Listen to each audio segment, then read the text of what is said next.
Muchas gracias por continuar con nosotros. Esto es Noticias Entre Políticos. Se entreabre una puerta que podría dar pie a un clima de entendimiento, de negociación, porque la palabra clave, aparte de entendimiento, ha sido negociación. Vamos a negociar esta crisis que pone en entredicho las relaciones gobierno-oposición en la República Bolivariana de Venezuela.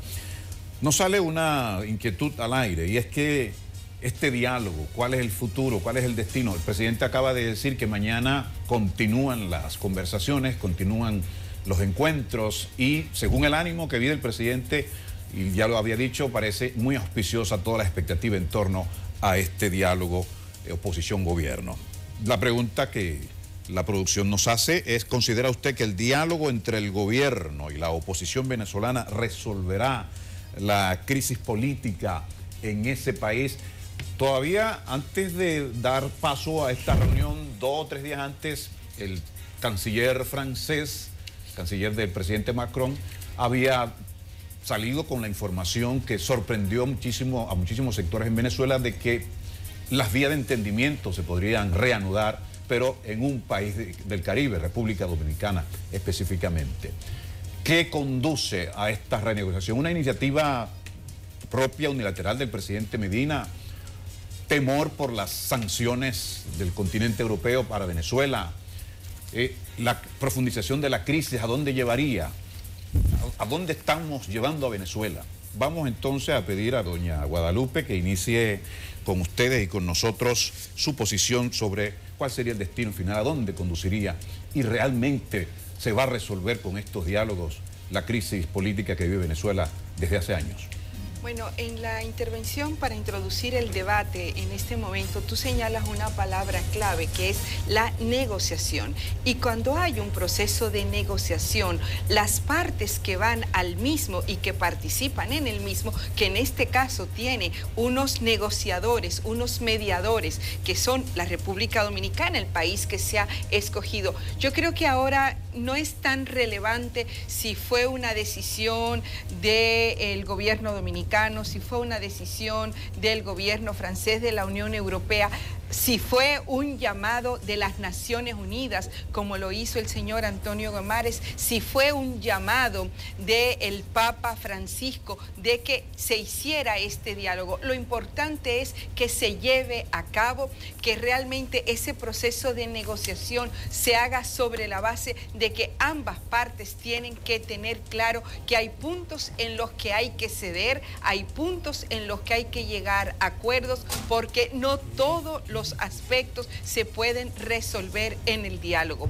Y lo más importante para los diferentes sectores en Venezuela es encontrar la paz, encontrar realmente un sistema de convivencia que permita que este país, que es un país que ha aportado a el desarrollo no solamente de la República Dominicana, y nosotros sabemos que, por ejemplo, desde hace 20 años Venezuela ha venido colaborando a través del tema de Petrocaribe para suministrarnos combustible en condiciones muy ventajosas para la República Dominicana, pero que también se ha hecho hacia otros países, por ejemplo, a través del ALBA, el aporte que está haciendo Venezuela en este momento a través de la CELAC y a través de contribuir a que haya un plan incluso a nivel regional de los 33 países del Caribe para garantizar procesos de seguridad alimentaria y nutricional,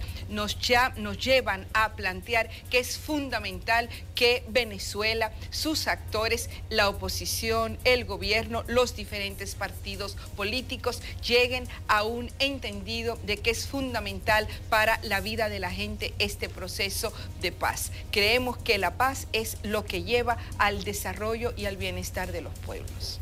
Bueno, yo pienso que indiscutiblemente esto es un gran paso de avance para la crisis que vive el pueblo venezolano, y ojalá se llegue a este punto con una actitud de ceder, porque si no ceden ambas partes sus posiciones, que han estado bastante, digamos que, además de contradictorias, muy cerradas, no vamos a poder ver en Venezuela la paz, o vamos a decir que la convivencia que tanto se necesita, porque hay instrumentos muy importantes, hay, digamos que, situaciones que han pasado en términos legales, en términos institucionales en Venezuela, que habría que revisar.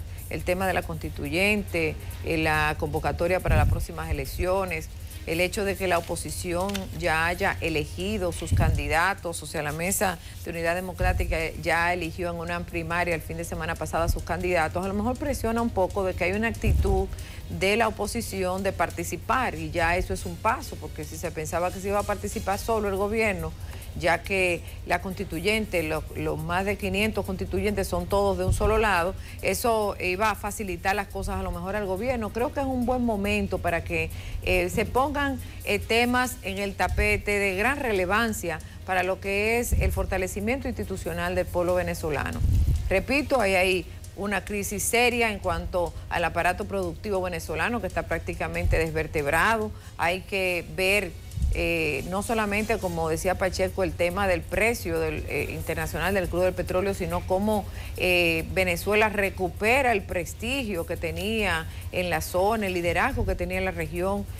Son temas que realmente pesan, que pesan mucho para la agenda internacional, y que nosotros esperamos que de este diálogo surjan los entendimientos necesarios para que puedan tener un tránsito, una especie de respiro democrático en la hermana República Venezolana, bolivariana de Venezuela. De Venezuela. Es así, totalmente de acuerdo con ustedes. Se trata de una negociación, obviamente que para ganar batallas, y la batalla es una Venezuela próspera, democrática y libremente económica. Para ganar batallas hay que ceder soberanía.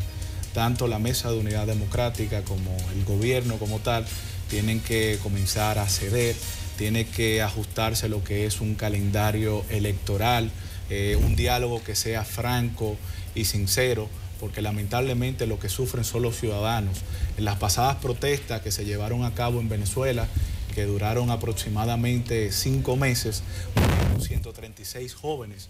Esos 136 jóvenes, en mi caso, que represento la juventud del PLD, nos sirven de ejemplo no tan solo para la juventud dominicana, sino para la juventud latinoamericana, de lo que jamás puede volver a suceder en un país en donde lamentablemente por intereses personales, la degradación de la política y todo lo que tiene que ver con el egoísmo político, en donde no te cedo el paso y automáticamente te borro del mapa sin importar violentar los procesos democráticos o las normas y las leyes.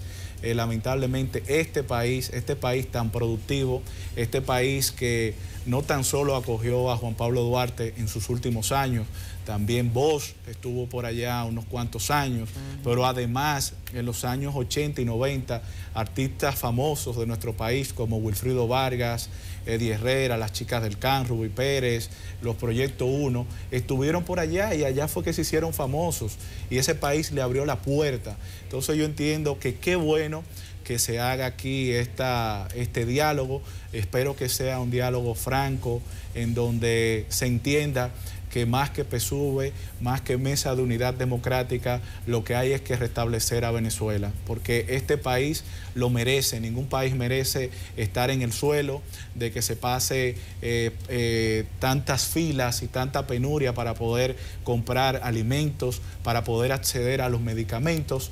Entonces, enhorabuena, y estamos esperanzados de que nuestro país servirá de este diálogo, servirá de punto de inicio para que cambie la situación del hermano país de Venezuela. Bueno, nosotros tenemos que entender, primero, que la crisis no es solamente política en Venezuela, que era como estamos explicando, es una crisis también económica, social, es una crisis estructural, orgánica, institucional, porque es que son muchos eventos. Tenemos que ver el tema venezolano como en muchas aristas. Primero, en la parte institucional, el reordenamiento de todo, esta constituyente, digamos que de un plumazo llevarse todo lo que es el Congreso, la parte del Estado per se. O sea, cambiar todas las reglas fue muy drástico. O sea, yo creo que se han tomado procesos de demasiada intransigencia para lo que es el diálogo. Y por eso que hay cosas que hay que como desmontarlas, o a ver si es posible desmontarlas, porque de alguna manera hay procesos externos que también han traído un poco de tranquilidad al pueblo venezolano. Por ejemplo, cuando Trump dijo que iba a invadir prácticamente o que iba a intervenir Venezuela, eso como que le puso un balde de agua a la propia oposición, porque todos tuvieron que decir, no aceptamos injerencia extranjera. Claro. Entonces son cosas que influyen, que van cambiando el día a día del pueblo venezolano. Esta misma actitud de este diálogo de hoy abre un nivel de esperanza, de participación de algunos sectores en Venezuela. El tema de la crisis económica, muchos defensores del régimen actual venezolano hablan de la influencia que tiene el imperio en Venezuela, en la forma como han manejado la parte comunicacional, exagerando la situación de crisis que hay. Nosotros mismos tuvimos algunas conversaciones con unos compañeros que vinieron en comisión, de los cuales habían personas adeptas al gobierno y otras a la mesa democrática, y ambos entienden claro que si no deponen actitudes no van a poder llegar a un diálogo. Entonces yo creo que, o a una solución del problema que existe en Venezuela. Entonces yo creo que es muy importante eso. Lo primero es usted entender que tiene un problema para resolver una crisis. Lo segundo es buscar alternativas para que la toma de decisiones sean las más conveniente para resolver el problema, porque no hacemos nada con conversar, poner paño tibio y otra vez estalle de nuevo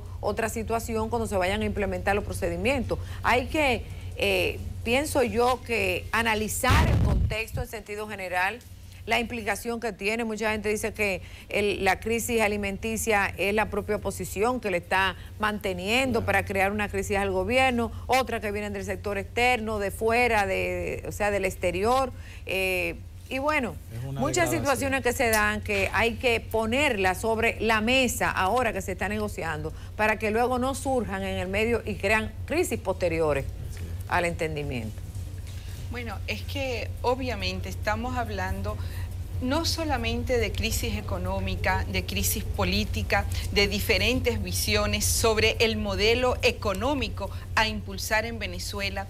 Estamos hablando también de vidas humanas y estamos hablando de que lo más importante es la vida. Lo que hemos transitado, y lo digo porque yo nací fruto del exilio de mi padre, y mi padre, cuando Trujillo intentó asesinarlo, se fue a Venezuela y fue acogido por Venezuela. Y Venezuela acogió en la década del 50 a muchísimos hombres y mujeres que querían la libertad, que querían la democracia. Entonces hoy nosotros tenemos que plantearlos que Venezuela, la República Bolivariana de Venezuela, tiene que volver a ser de los venezolanos. Eso es fundamental y por eso ese es un elemento de unidad de Venezuela, pero además también que esa unidad tiene que darse sobre la base de buscar medidas para salir adelante, donde las tensiones que existen hoy día, que son reales, que las hemos visto, que se han agudizado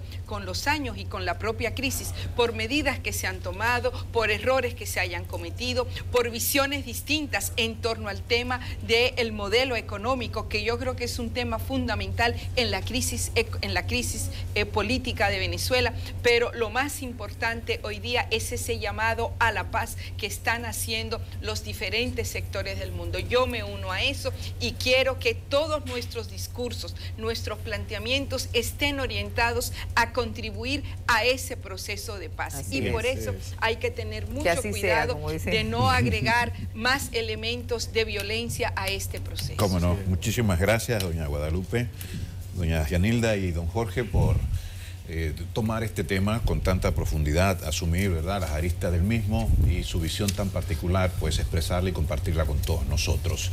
Vamos ahora a unos mensajes de interés y cuando retornemos, la crisis de la seguridad ciudadana, un tema, el tema del general que fue asaltado, por lo menos su casa, su esposa amordazada y sus hijos. Cuando regresemos vamos a ver cómo estos distinguidos panelistas abordan este tema.